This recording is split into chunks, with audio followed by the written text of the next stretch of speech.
नमस्कार साथियों, दादरी दस्तक में आपका स्वागत है। आज हम पहुंचे हैं भिवानी के अंदर, जहां पर हल्का भवानी खेड़ा का गांव है रौनाथ। वहां पर काफ़ी पुराने समय की एक मामला चला हुआ है, जो सरकार आती रही जाती रही, लेकिन उनकी सुनवाई आज तक नहीं हो पाई है।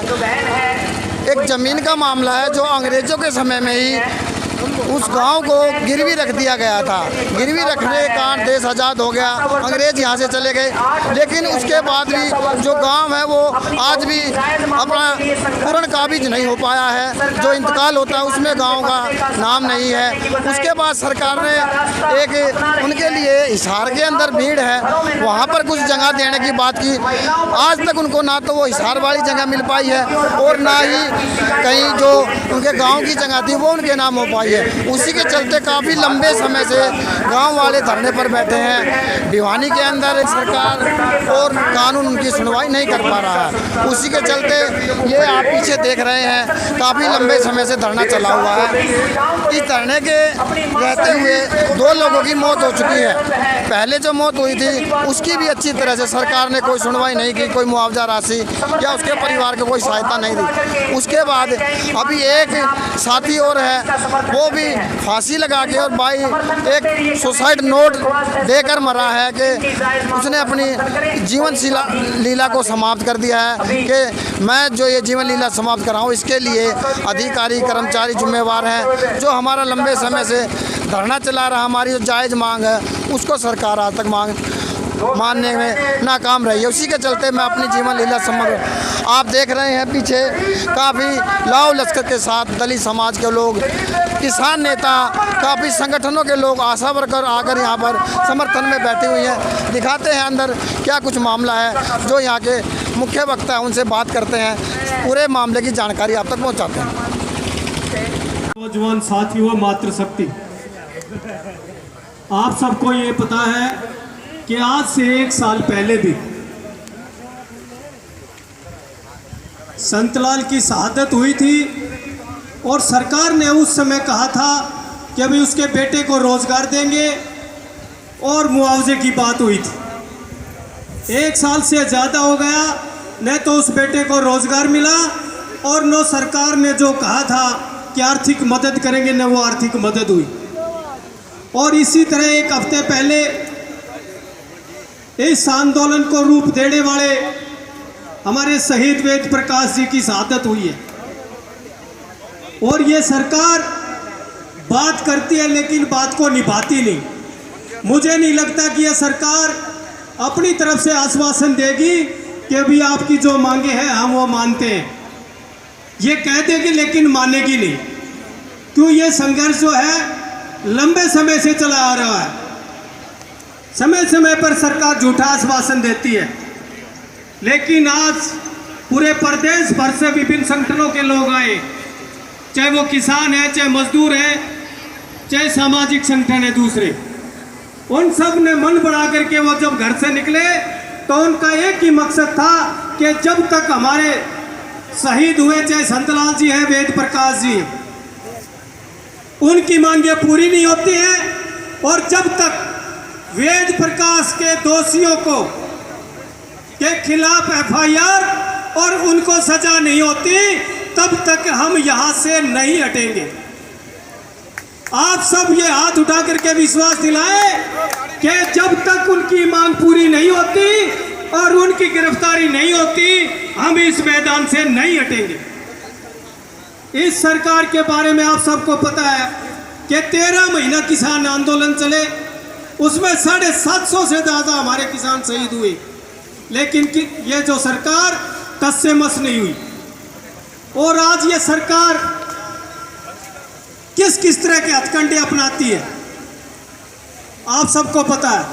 लेकिन आज ये जो हमारी कमेटी है और विभिन्न जिलों से आए हुए सभी क्रांतिकारी साथी हैं, सब ने बैठ कर के वो निर्णय लेना है कि जब तक हमारी मांग पूरी नहीं होगी हम यहां से हटेंगे।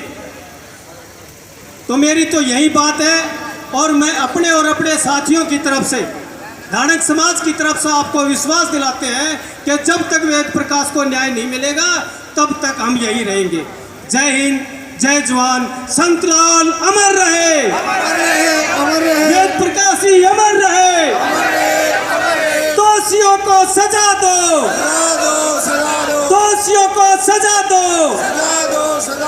जय हिंद। उन्होंने नाचना शुरू किया। देर शाम हो गई, 9 बज गए, 10 बज गए, देर रात हो गई, महात्मा तो नहीं हटा नाचने से। और देर रात बादल उठा और खूब बारिश हुई। अब उन लड़कों ने सवाल किया कि बाबा ये क्या बात हुई, हम 4 नाच रहे थे तब बारिश नहीं हुई, आप अकेले नाचे तब बारिश हो गई, यह कौन सा राज है? उस महात्मा ने कहा मैं 2 तरह से सोचता हूं। एक यह सोचता हूं कि जब मैं नाचूंगा तो परमात्मा जरूर सुनेगा, भरोसा है मुझे उसको, वो परमात्मा जरूर सुनेगा, बारिश जरूर हो। मैं इस तरीके से सोचता हूं। और दूसरा मैं इस तरीके से सोचता हूं कि जब तक बारिश नहीं होगी मैं तब तक नाचूंगा, चाहे मर जाऊं नहीं। और जब इस तरीके से नाचता है तो बारिश हो जाती है। यह गांव भी जो लगा है ये दोनों गुणों से लगा है। एक इस गुण से लगा है कि परमात्मा कभी तो सुनेगा, सरकार नहीं सुनेगी तो परमात्मा सुनेगा। और परमात्मा परीक्षा लेता है, ये बता देता हूं मैं। परमात्मा परीक्षा लेता है और आप दे रहे हो, आप उसमें पास हो रहे हो। और दूसरा आप जिस इरादे से बैठे हो कि जब तक सरकार नहीं मानेगी चाहे उम्र लग जाए बैठेंगे, तो भी परमात्मा जरूर सुनेगा। अब यह सरकार नहीं सुनेगी, इससे अगली सुनेगी, सुनना तो पड़ेगा ही। तो मैं सैल्यूट करता हूं पूरे गांव को और इनको ये भी आश्वासन देता हूं कि जब भी हमारी जरूरत पड़े पूरे गांव को इनके साथ में हैं। और इनकी हिम्मत का सदका सरकार को एक दिन जरूर झुकना पड़ेगा। और हमारी जहां भी जरूरत हो, जब भी जरूरत पड़े, आपके बीच आके खड़ेंगे, हम पूरे गांव को आश्वासन देते हैं। आप सबका धन्यवाद। थोड़ा जाने की जल्दी है इसलिए तो सारे गांव सभी भाइयों का, जितने भाई आए हैं, सभी मीडिया वाले भाइयों का, सभी पूरी कमेटी का, पूरे गांव का बहुत बहुत धन्यवाद। प्रोटेस्ट जो चला हुआ है उसके अंदर अपनी हाजिरी देने के लिए भिवानी से ही रमेश ढिकाऊ जी हैं। हाजिरी देने के लिए, अपनी उपस्थिति दर्ज कराने के लिए वाल्मीकि समाज की तरफ से इस प्रोटेस्ट में शामिल हुए हैं। उनसे बात करते हैं। आपका बहुत बहुत धन्यवाद जी, जो आप जनता की जायज़ मांगे अपने चैनल के माध्यम से उठा रहे हो।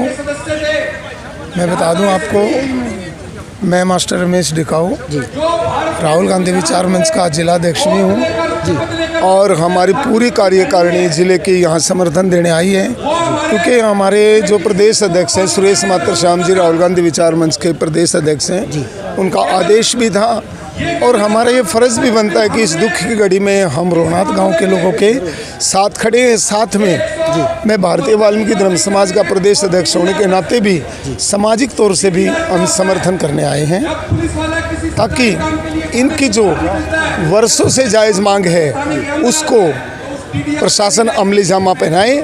और भारत जो आज़ाद देश हैं वो आज भी अपने आप को गुलाम बता रहे हैं, तो उनको आज़ादी का दर्जा मिले, उनकी मांग मानी जाए।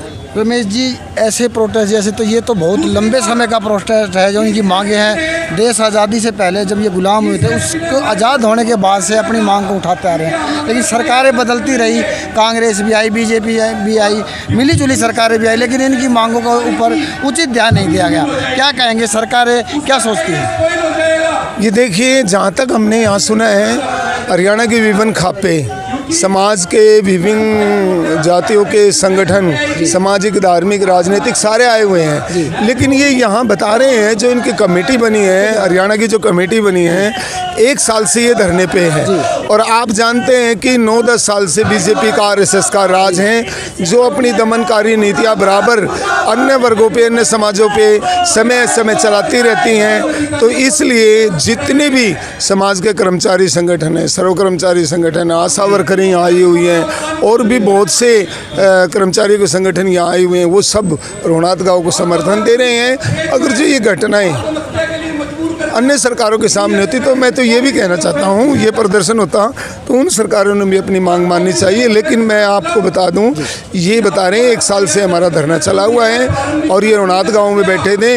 अब आदरणीय वेद प्रकाश कटारिया जी और संतलाल जी तो पहले ही शहीद हो चुके थे, वो उस मांग को लेकर के दुखी होकर के, प्रशासन के रवैये से दुखी होकर के उनकी बात नहीं सुनी गई। वो कुछ रिकॉर्ड चाहते थे ज़मीन का जो जायज़ है, जो RTI के माध्यम से भी आम आदमी को अधिकार है, लेकिन उनको नहीं दिया गया।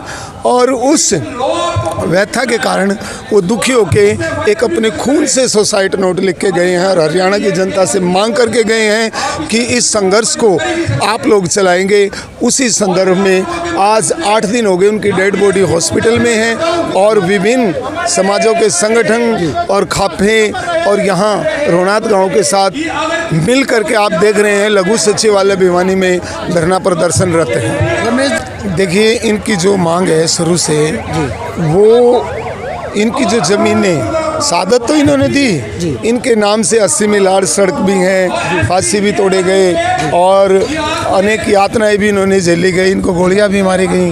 तो पूरा का पूरा गांव बड़ी संख्या में शहीद हुआ और उस टाइम जो इनकी बहुत ज़्यादा स्क्वायर फुट में मैं कहूँगा ज़मीनें थी, वो भी जब्त कर ली गई थी, अंग्रेज़ सरकार ने नीलाम कर ली गई थी। अब देश आज़ाद है लेकिन ये अपने आप को गुलाम मानते, वो अपनी ज़मीन आज आज़ाद देश में प्रशासन के माध्यम से सरकार से लेने की मांग उठा रहे हैं। तो मैं समझता हूँ ये गलत नहीं है, अपने देश में ही 2 कानून हैं और वो लिख के गए हैं, जैसे प्रशासन का, डीसी साहब का या कानून गो के अफसर का या जिसका भी रवैया उस कमेटी रोनात गांव की कमेटी के साथ ठीक नहीं रहा, तो उससे व्यथित होकर उन्होंने अपनी जान दी और वो लिख के गए कि भाई इस संघर्ष को आप लोगों ने आगे चलाना है और जो हमारी मांग है, हमारी अपनी ज़मीन का वो रिकॉर्ड मांग रहे थे, वो रिकॉर्ड इनको नहीं दिया गया। इससे व्यथित होकर के उन्होंने मृत्यु को गले लगाया और वो लिख के गए हैं इस बात को। तो अभी पता चला है कि 1 बज गया है लगभग, अभी 1 से 2, 4, 5 मिनट ऊपर हो गए हैं। तो जो रोनात गाँव की कमेटी बनी है विभिन्न संगठनों के लोगों को लेकर के, वो अपना फैसला अभी लेगी और प्रशासन को स्पष्ट शब्दों में उन्होंने चेतावनी दी है, या तो हमारी जायज़ मांगे माने, वरना ये जो कमेटी बनी है ये अभी निर्णय लेगी। ये क्या निर्णय लेगी, वो निर्णय लेने के बाद सार्वजनिक रूप से इस पंचायत में, महापंचायत में बताने के लिए कहा गया, ताकि आगे की रूपरेखा रणनीति बना के इस संघर्ष को चलाया जाए, लड़ा जाए। धन्यवाद जी, थैंक यू सर। तो ये थे रमेश ढिकाऊ जी, जो काफ़ी संगठनों से वाल्मीकि समाज के साथ भी जुड़े हुए हैं। ऐसे संगठनों में भी आते हैं जब भी कोई दलित समाज पे या वास्तव में किसी के ऊपर अत्याचार होते थे उनके साथ खड़े होते हैं। इनका कहना है कि 1 बजे एक मीटिंग कमेटी है, वो अपना निर्णय लेके अधिकारियों से मिलेगी, SP से मिलेगी, क्या निर्णय होता है उसके बाद वो सार्वजनिक कर दिया जाएगा। ठीक है जी साथियों, हमारे साथ बवानी खेड़ा हलके से प्रबल दावेदार कांग्रेस पार्टी विधायक की टिकट के हैं, क्योंकि कांग्रेस पार्टी की विधायक की टिकट है जो बवानी खेड़ा में वो रिजर्व है। तो धानक समाज से सुशील धानक जी हैं जो हर महीने में उस टिकट की दावेदारी में प्रबल दावेदार दिखते हैं। 1-2 नाम और हैं, वो भी अपनी प्रबल दावेदारी वहाँ से रखते हैं, लेकिन कहीं ना कहीं सुशील धानक का भी नाम आता है। तो सुशील धानक से बात करते हैं आज जो ये प्रोटेस्ट है उस बारे में। जी सुशील जी नमस्कार जी, सबसे पहले तो मैं आपके चैनल का धन्यवाद करता हूं कि आप समय समय पर चाहे दबे कुचले लोगों को, चाहे किसी तरह का कोई मामले, उसको उठाने की बात करते हैं। देखो, आज हम यहाँ भिवानी सचिवालय के सामने आए हैं और ये जो मुद्दा है 1857 का मुद्दा है, बड़ा मुद्दा है। ये लंबे समय से ये धरना चला हुआ है और इस धरने के दौरान पिछले साल 2022 के अंदर अगस्त के महीने में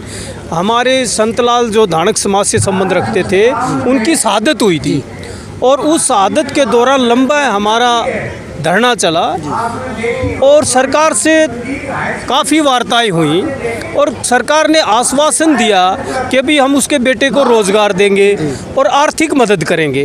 लेकिन संतलाल के परिवार को, उसके बेटे को ना तो सरकारी नौकरी मिली और ना उसको किसी प्रकार का मुआवजा मिला। सुशील जी, एक बार हमारे दर्शकों को ये पूरा मामला क्या है, कब की ये बातें हैं, कौन से समय से चला रहा है मामला, एक बार हमारे दर्शकों को बताएं। देखो, ये मामला 1857 से भी पहले का मामला है और 1857 में जब अंग्रेज़ों ने इस रोहनात गांव को गिरवी रख दिया था और गिरवी रखने के बाद जैसे देश आज़ाद हुआ तो वो जो गिरवी रखा हुआ था उसको तुड़वा नहीं पाए।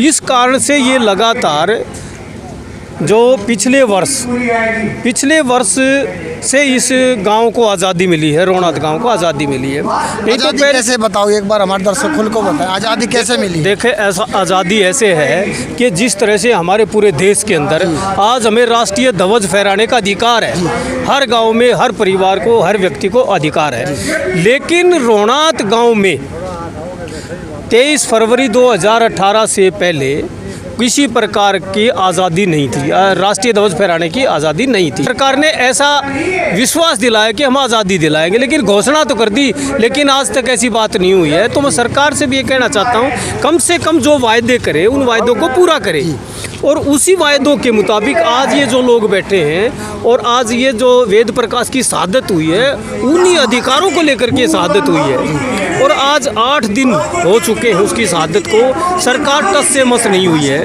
और उसने बाकायदा अपने खून से सुसाइड नोट लिखा है कि भी हम पिछले 9 महीने से लगातार इस धरने पे बैठे हैं, किसी तरह का हमारे सरकार हमारे साथ इंसाफ नहीं कर रही है और वो डीसी से ही मिले हैं, डीआरओ से भी मिले हैं, दूसरे अधिकारियों से भी मिले हैं, उन्होंने झूठा आश्वासन दिला है और मजबूर होकर के वेद प्रकाश ने आत्महत्या की और आत्महत्या करने के बाद की और उन्होंने उनका नाम लिया कि इन अधिकारियों के दबाव से मैं आत्महत्या कर रहा हूँ। तो कानून के मुताबिक 306 के तहत मुकदमा बनता है, उन अधिकारियों के खिलाफ मुकदमा दर्ज होना चाहिए। तो आज आप इकट्ठे हो, क्या लगता है, क्या कोई जो प्रशासन है वो आवाज़ आपकी सुनेगा या फिर कोई आज बड़ा निर्णय लिया जा रहा है? देखो, आज हरियाणा प्रदेश से विभिन्न जगहों से यहाँ पर चाहे वो किसान संगठन है, मजदूर संगठन है, खापे हैं या दूसरे लोग हैं, वो यहाँ आए हैं और बड़ी संख्या में लोग आए हैं और इनका एक ही मकसद है कि वेद प्रकाश को न्याय मिले और उन अधिकारियों के खिलाफ कानूनी कार्रवाई और FIR दर्ज हो। कमेटी गठित की गई है, क्या कोई बड़ा फैसला लिया जाएगा? देखो, बड़ा फैसला लिया जाएगा, कमेटी हमारी गई हुई हैं और वो स्ट्रॉन्ग फैसला लेके आएंगी। क्यों 8 दिन हो गए हैं आज हमारे शहीद को और उसके लिए कड़ा फैसला करेंगे और पूरे देश के अंदर, प्रदेश के अंदर एक मैसेज जाएगा।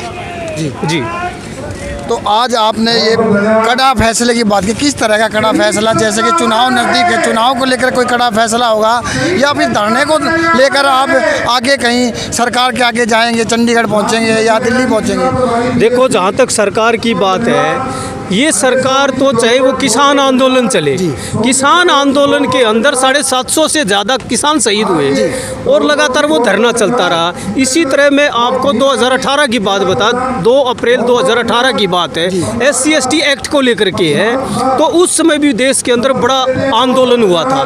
तो ये जो सरकार है, ये सरकार आश्वासन तो देती है लेकिन करती नहीं। लेकिन आज लोगों ने मन बना रखा है कि 2024 के अंदर इस तरह की अनुशासनहीन सरकार को उखाड़ फेंकने का काम करेगी ताकि देश के अंदर अमन, चैन, शांति हो और इस तरह की सादत ना देनी पड़े। सुशील जी, आप धानक समाज के प्रवक्ता के साथ साथ कांग्रेस कमेटी से भी ताल्लुक़ रखते हैं और भवानी खेड़ा से एक प्रबल दावेदार टिकट के भी हैं, क्योंकि वो एक रिजर्व सीट है। तो क्या मानते हैं अगर सरकार बदलती, आपकी सरकार आती है, जो ऐसे मामले हैं उन पर कुछ सुनवाई हो सकेगी? देखो, मैं धानक समाज का राष्ट्रीय प्रवक्ता हूं और जहां तक कांग्रेस की बात है, कांग्रेस संविधान में विश्वास रखती है और बाबा साहेब अम्बेडकर ने जो संविधान बढ़ाया, कांग्रेस पार्टी उसी संविधान पे चलती है। और आज ये जो भारतीय जनता पार्टी है, ये RSS का संविधान लागू करना चाहती है, जो संविधान बनाया है उसको ख़त्म करना चाहती है, नया संविधान करना चाहती है। देखो, संविधान के अंदर ये है कि कोई आत्महत्या करता है और किसी के खिलाफ नोट होता है तो उसके खिलाफ कार्रवाई हो, तो कहाँ इंसाफ है? तो ये जो बाबा साहब का जो कानून था उसके खिलाफ कार्रवाई चल रही है ये। जी नहीं, कांग्रेस सरकार आएगी, आपकी सरकार आ जाए तो आप इस ऐसे मामलों को कहाँ तक पहुँचाने का काम करेंगे? देखो, कांग्रेस सरकार ने हमेशा, चाहे वो गरीब है, चाहे किसान है, चाहे व्यापारी है, चाहे कर्मचारी है, कांग्रेस ने हमेशा उन संगठनों का, चाहे वो दलित, गरीब, मजदूर, किसान जो भी है, उनको आगे बढ़ाने का काम किया है। और ये जो शहादत हुई है, हैं, इससे पहले भी 1857 में जो शहादत हुई और 2 शहादत ये हुई हैं। हमारी सरकार, कांग्रेस पार्टी की सरकार आती है तो हम लोगों को पूरा आश्वासन दिलाते हैं कि किसी तरह से किसी के साथ अन्याय नहीं होगा और इनको इंसाफ मिलेगा और रोहनात गांव को हम आज़ादी दिलाएंगे। जी धन्यवाद। तो ये थे सुशील धानक जो कांग्रेस पार्टी के सम्मत रखते हैं, भवानी खेड़ा से टिकट की भी प्रबल दावेदारी रखते हैं। एक दौर कांग्रेसी नेता हैं जो कि टिकट की लाइन में हैं, लेकिन कहीं ना कहीं सुनने में देखने में ये आता है कि भारत जोड़ो यात्रा के बाद सुशील धानक का नाम भवानी खेड़ा से सबसे ऊपर रखा जाता है। तो आपने देखा ये जो प्रोटेस्ट चल रहा है, एक मीटिंग चल रही है, उसके बाद कोई निर्णय लिया जाएगा। हमारे साथ जुड़े रहें, लगातार आपको हम रिपोर्ट दिखाते रहेंगे।